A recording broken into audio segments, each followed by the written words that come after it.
San Antonio went to New York with an 11-game win streak and then shot 27%, lost by 25. Here's Wemby. I think they did put some physicality, but not even the most that we've seen, you know.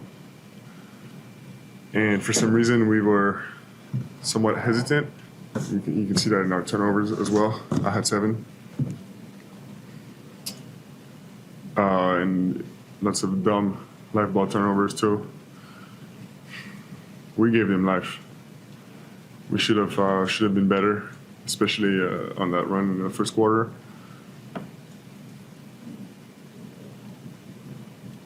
I think that was the key. He does, he's not just giving you the random. Very thoughtful. He was pensive. Yeah. All right, did the loss change the way you view the Spurs? No. Bro? No, not at all. They had won 11 straight out. Right. They were due, and you would know this better than us. They were in New York for several nights, right? They played Brooklyn on Thursday. I'm just saying, who knows they got if to they New were York Thursday morning, Yeah. and this was Sunday morning. They might have been hanging out, maybe, you know. But I just think they clearly weren't themselves. The Knicks were very physical with them. Right. If you just watch that game as a one-off, you might think, oh, wow, physical play bothers them. But through the course of the season, they mopped the floor with Detroit a week ago, which is more physical than the Knicks. They're 4-1 against OKC, which is more physical than the Knicks. Physicality has not been a problem for them. I just think it was an off night, particularly from 3. They only shot 26% from 3. Now, I don't want to take any credit from the Knicks because the Knicks do seem to match up pretty well with them. For sure. They beat them in the NBA Cup. I get it. Wemby was just coming back from injury, came off the bench, only played 25 minutes. But still, that was a good win. The times the Spurs beat them earlier in the season, it was close. Spurs won by 2. They had to make a charge in the fourth quarter to win that game. So the Knicks seem to match up pretty well with the Spurs. But overall, no, I'm not concerned. It doesn't change my view of the Spurs at all. It was good to see Wemby. I thought he played a very good game. He had the turnovers, but outside of that, I thought he played strong.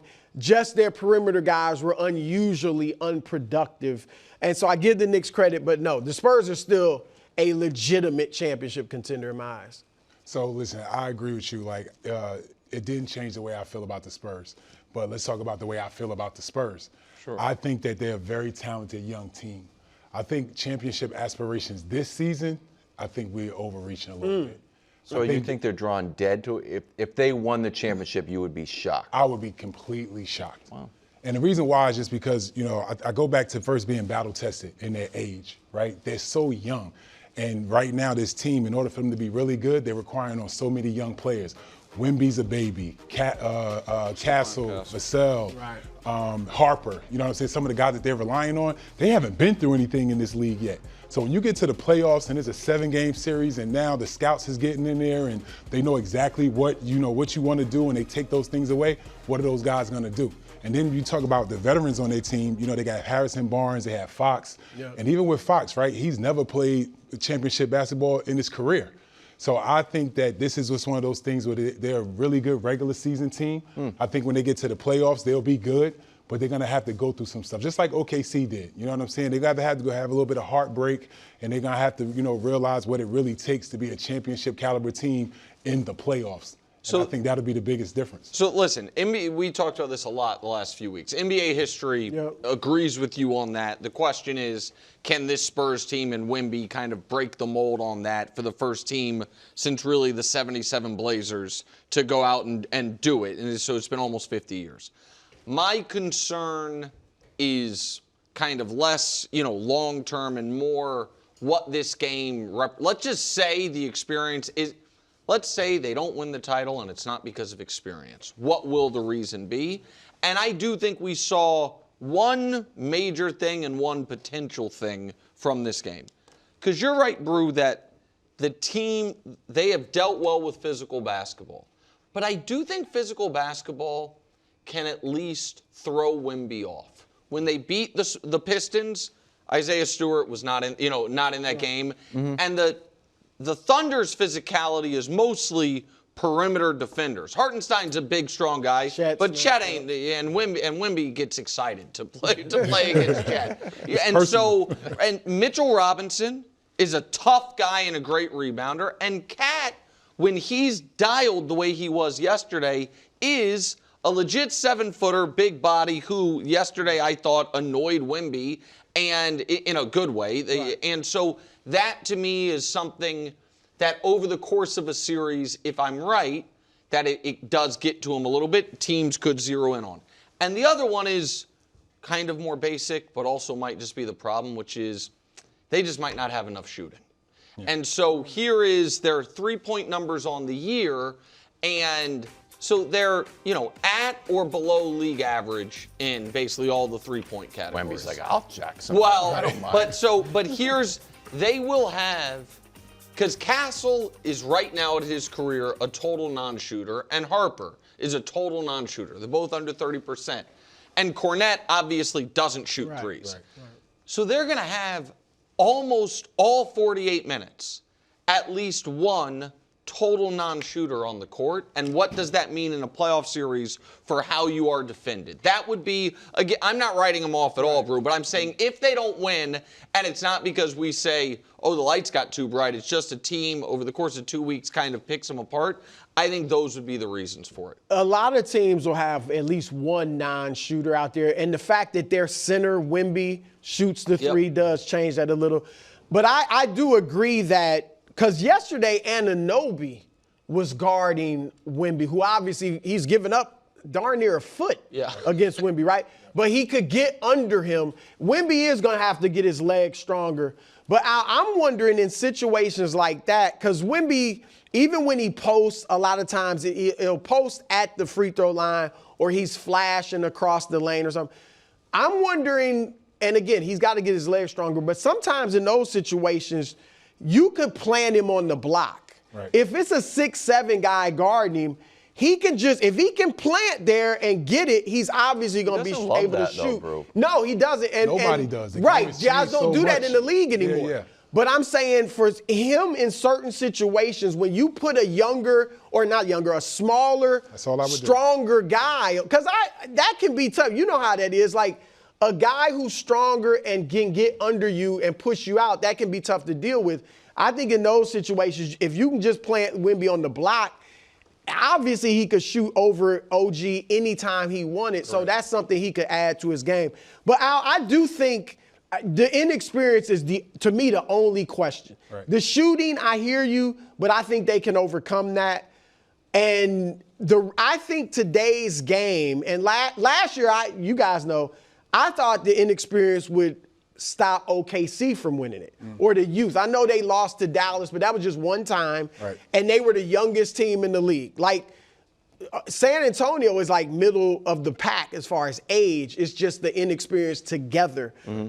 But I think now with the game, the way it's played, the floor is so spread, I get it's a little different in the playoffs, but I think youth and depth and the energy youth can bring does play a little bit more of a factor and might give a younger, inexperienced team a chance to do something in the playoffs we haven't seen. Yeah, of course. I mean, anything can happen, right? Anything's possible.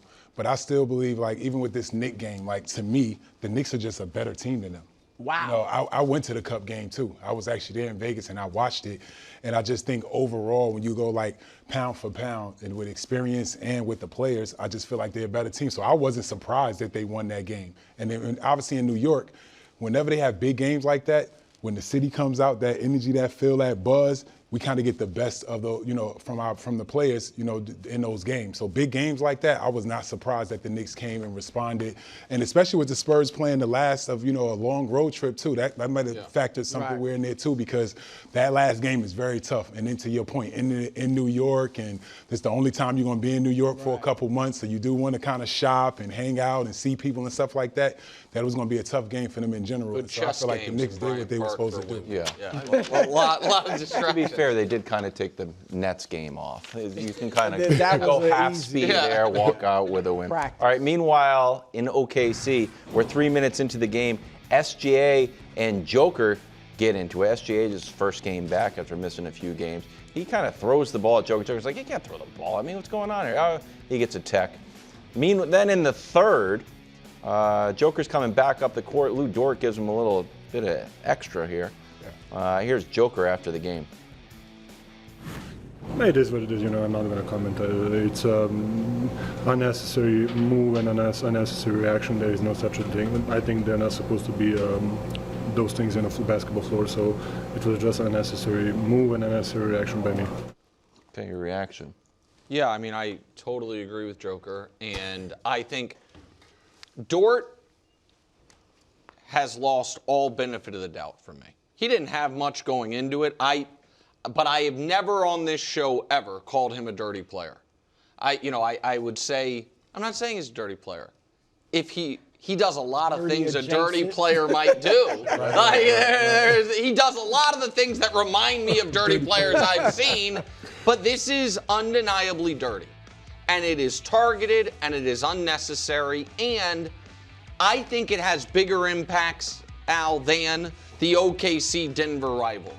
Because to me, OKC has really taken advantage of, in a good way, the fact that old school, to mix metaphors, Legion of Boom, Richard Sherman, Earl Thomas defense, which is if we do illegal contact every play, you going to throw a flag every play, or are we going to set the standard of how we're defending at the opening tip, and the refs are just not going to grind the game to a halt, and they have and that's been a huge advantage for them because they have so many great defenders.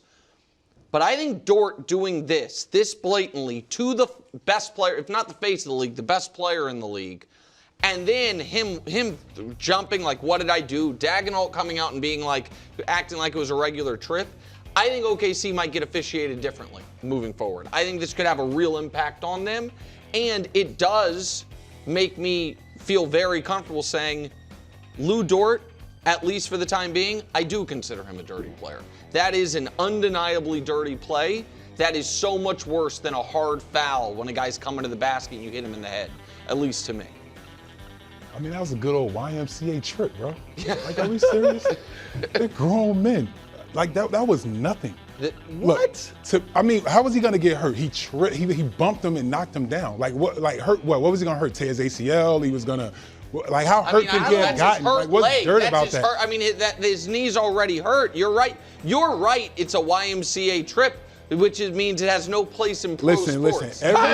Every professional team has a guy that is like stirs it up, gets it going, right? Sometimes like you need that. You need that for your team. You need somebody to kind of get us going. And every championship team has done it. Bill Laimbeer back in the day, Dennis Rodman, Draymond, Dylan Brooks a little bit, even though he's not a champion. Dort's a champion now, right?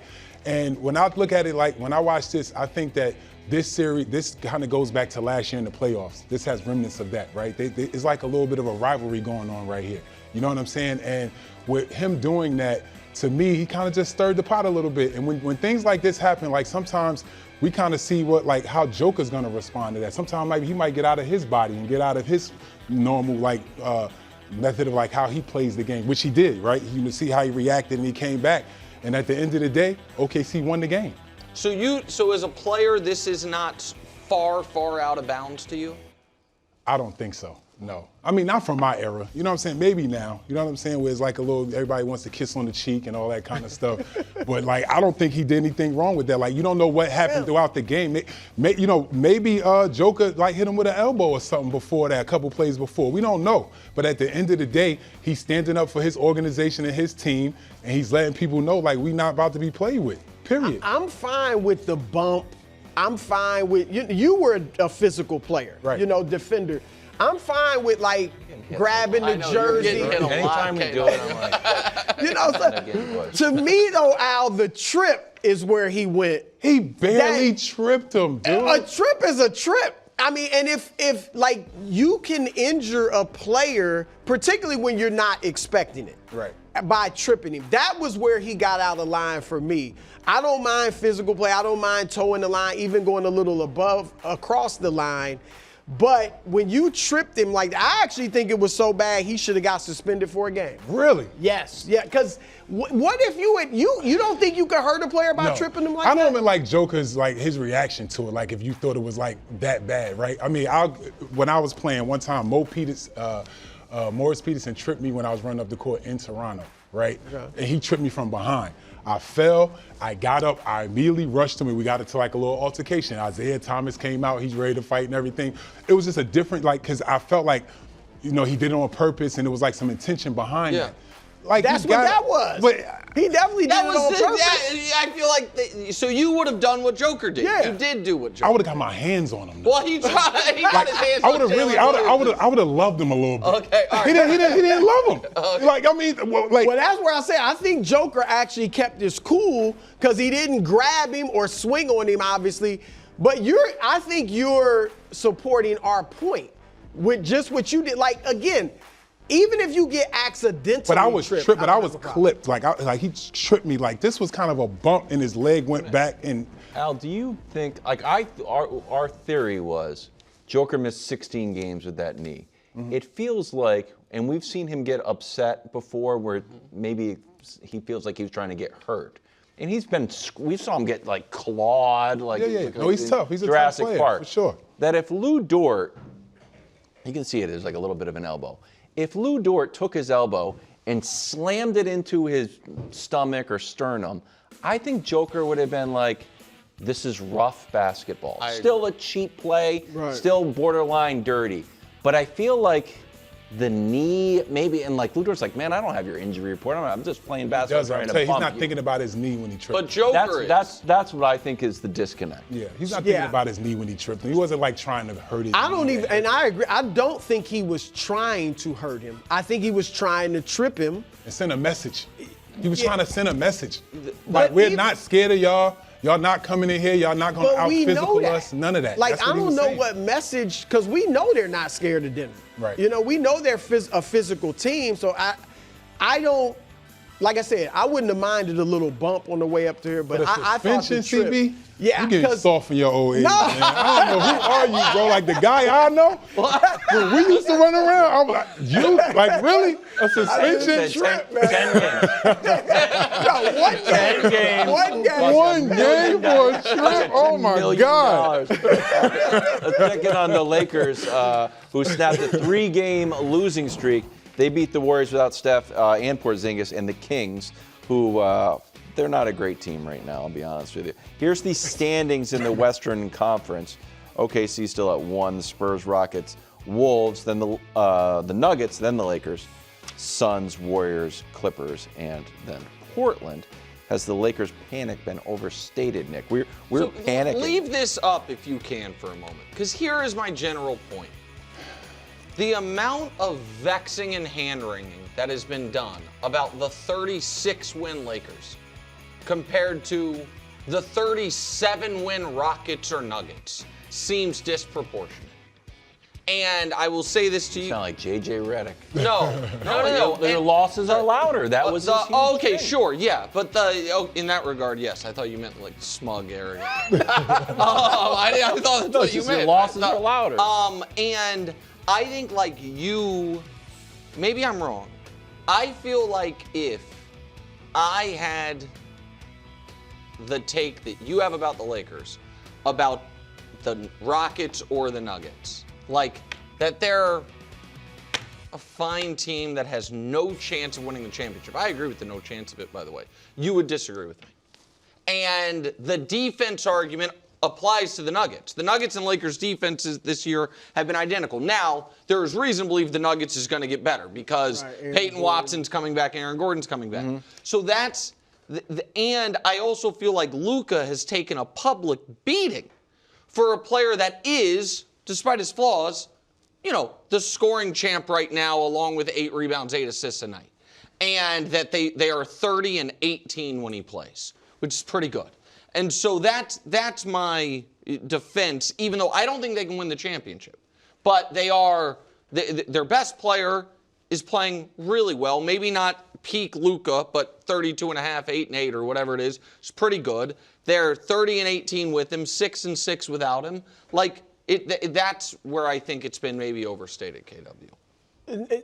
Al, I think the reason we're overstating it or focusing on the Lakers is because Luka has entered that phase where You got to win a championship, dude. If Jokic did not have a championship, I think we'd be – now, he doesn't complain to the officials like Luka. He is not as bad of a defender as Luka, so it might be a little different. But if Jokic had never won a championship, I think he'd be getting a lot of criticism too. Oh, he puts up all these numbers, triple-double, but he can't win. So Luka is not the reason – nobody's saying the Lakers aren't a good team. But I'm saying they're not a championship team. And when Luka Doncic is in his prime, putting up these humongous numbers, and LeBron James, obviously not in his prime, but still a good all-star level player, and then Austin Reeves is all-star caliber player, I'm holding them to a high standard. Now, honestly, I don't think Houston can win it either. And that, but I don't have as high of expectations for them. Yeah. Houston can't win. The Lakers can't win. The Spurs can't win. I think the Thunder, the Spurs, and the Nuggets could win the West. Right. I agree. That would be my list. Well, your Spurs are out, I thought. No. Oh, sorry. Yeah, right. OKC, Denver. Oh, I'll throw Minnesota in. Oh, there, Minnesota too. can definitely. I'll throw Minnesota. Yeah, that would be my 3. But to your point, it's the Lakers, right? They're expected to win championships every year. So it reminds me of almost like the Cowboys, right? No matter what sports show we watch, they start with the Cowboys, right? Just because of that expectation, right? We like to start with Trey Hendrickson. All right. Sorry, go ahead. No, but I think that with the Lakers, right, I think they are a good team. I think right now, obviously, them winning the last 2 games were against nobody, not really good teams right now. So it's nothing to get excited about. I think that the only way for them to be able to excel in the playoffs, they got to outscore teams. They are not going to play defense. That team is no. Is that possible? We say that a lot. Can that be a path to success? The reason why I say it could happen is because when you get into the playoffs, it becomes a defensive matchup, right? And it's about who can score and who can make tough shots, who can create shots out of nothing. And when you got those 3 guys over there, Luka, a 60-point threat in any game, LeBron, a 40-point threat in any game, and AR, 30, 40-point threat in any game. So when the fact that you have 3 prolific scorers like that, you have a chance. Now, do I think they'll get it done? No, right? I think there's other things going on over there besides what we're just talking about, what we're watching them play. I think that Luka maybe and JJ aren't really seeing eye to eye. It was a weird moment on the bench. And shout out to Jared Vanderbilt. Great awareness. Big time. So Luka and JJ got into it. JJ walked down to the end of the bench, said something to him, and then turned around and walked away. And Luka popped up to go after him, and Vanderbilt stood up and started clapping just to get his way. But it started before that. So when he was coming in the game, LeBron tried to give him 5. Yes, he missed that. Then JJ's grabbing him. He walks him down. He starts talking to him. Now, I play with JJ Redick, and he's definitely a no-nonsense kind of guy. He's very, straight and to the point, but he's also petty. So watch. After he says whatever he says to Luka, look, Luka's going to reach out to give him 5, and watch JJ. Oh, so he doesn't do it. And now watch Vanderbilt. So that's what started it, right there. You know what I'm saying? So that's so good. That is so Luka had to give himself 5. Yeah. You know what I'm saying? I didn't see the 5 part. He went to give him 5 after whatever he said. JJ walked away. I didn't realize that at all. I just was focused on Jared Vanderbilt being like, I'm going to earn my spot. I know it. So this is going to make fun of me. Yeah. Because it's not the deepest analysis in the world. It just doesn't look right. The Lakers just don't look right. They don't play like a championship team. The ball doesn't move like a championship team. The body language doesn't feel great. It doesn't. The whole thing just has an air of next year. And I will tell you this as an ex-player, every team has dysfunction. Don't get it twisted. OKC has an issue in that locker room, believe it or not. It's something, right? It might not be a big thing, but there's always stuff going on. You can tell from the beginning of the year, what kind of season you're going to have. And I just feel like with the Lakers, man, it's just from the beginning, it just hasn't been one of championship energy, vibes. It just hasn't been there. Al, thank you. I say that and they laugh at me. I say the vibes are off. They're like, this guy.